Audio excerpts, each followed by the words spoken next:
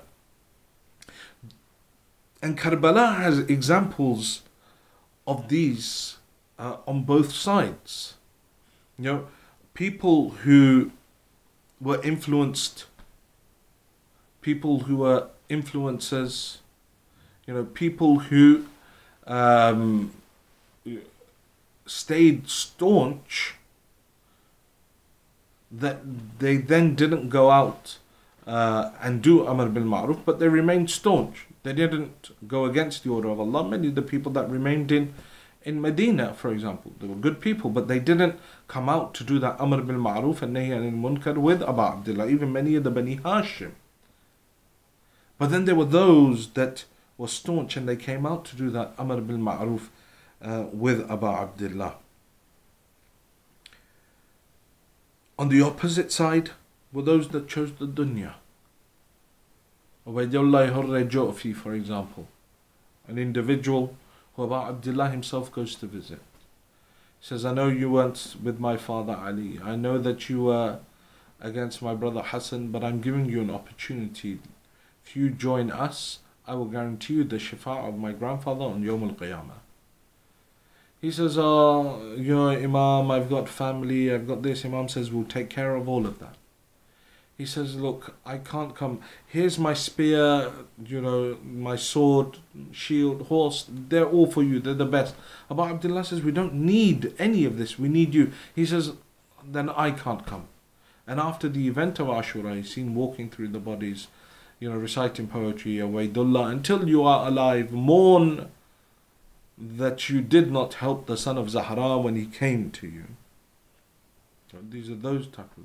The Kufans in Kufa that gave bay'ah to Yazid, gave bay'ah to Hazrat Muslim, and then turned back.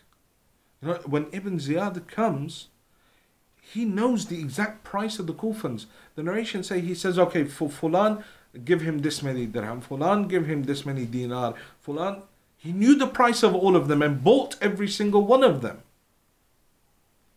Umar ibn Sa'ad, his price was the governorship of Ray. When Abu Abdullah goes to visit him, and they say, come towards the truth, leave this. He says, oh no, I've got family, they'll kill them. He says, we'll take care of them. I've got a house in Kufa. He says, we'll give you another house in Medina. He says, I've got this. Abu Abdullah says, we'll take care of everything. He says, oh, but they've offered me the governorship of Ray. And Abu Abdullah says, we can't offer you any governorships. These people chose the dunya over their akhirah. But then there are those that utilize this dunya by being by the side of Abu Abdullah to reach the akhirah. Those who zahiran would have gone to hell because they were on the opposite side. Take for example Hur. Comes to Abu Abdullah, and now Hur, as I said yesterday, is rahmatullah alayh. But even then, Hur comes on Subh Ashur, joins with Abu Abdullah, and becomes rahmatullah alayh. But there are those that came even after Hur. In fact, there are those that came when everyone had gone. At the last moment, when Abu Abdullah had lost every single one, and he stood there and for the last time called out, Hal min Nasirin yansuruna, Ali Asghar has gone as well. Two brothers looked at each other, Sa'ad ibn Harith and Hutuf ibn Harith. They looked at each other and said, what have we done? They came riding across to Abu Abdullah. Ibn Rasulillah, we stood by while they killed your Abbas. We stood by and watched while they killed your Qasim. We stood by as Awan and Muhammad and all of your companions were killed. Ya Abu Abdullah, is there any forgiveness for us?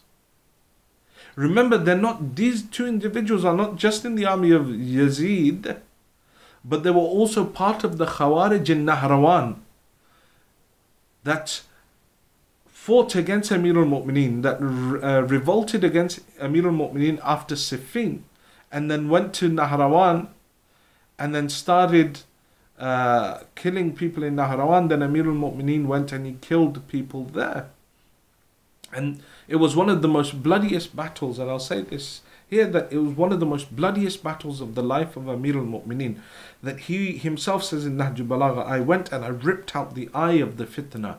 From the tens of thousands that were there, only a handful remained. From that handful, these two brothers are there in Karbala. Now you understand why he was saying to Malik al-Ashtar that Malik, me striking someone and you striking someone is different, because I look down their lineage. If there is even one mu'min in their line, I spare them. These two brothers spared are amongst the handful that are saved in Nahrawan, that are not killed by Amir al-Mu'mineen. But yet, you see why, because in Karbala, they come to Abi Abdullah just before Asr Ashur. Ya Abu Abdullah, we watched everything happen. Halli min tawbah, is there any forgiveness for us? Abu Abdullah looks at them, says that now that you have come towards Hussein, look, their time is so much less than Hur. There's no time for istighfar. Just in a moment they joined themselves with Abu Abdullah. They did their istighfar,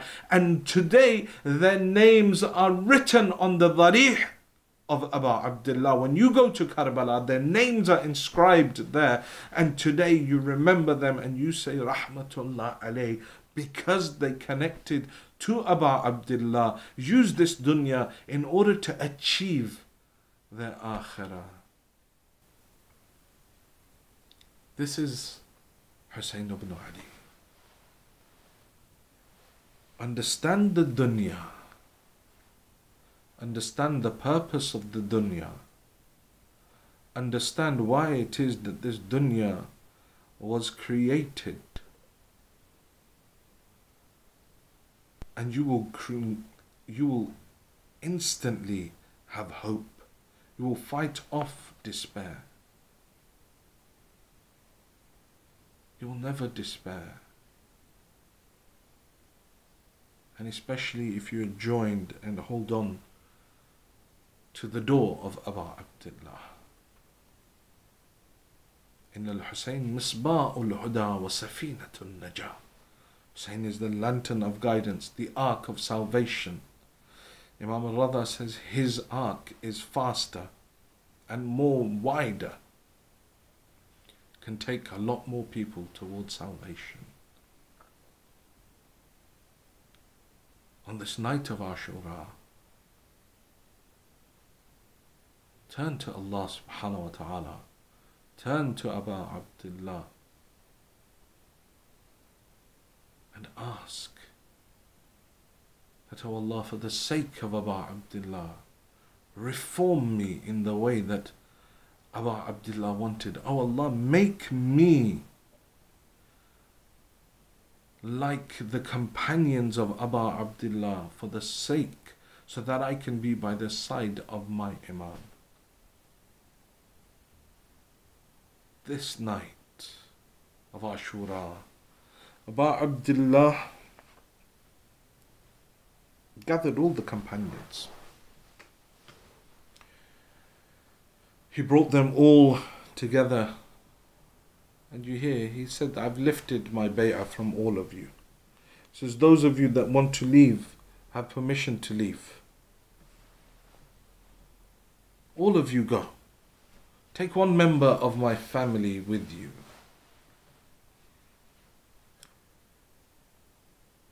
But there was one thing that Abu Abdullah said in that statement. He said, all of you go, all of you take a member of my family with you, but the only one that should remain is my son Aliun Akbar. How dear was Ali to Abu Abdullah?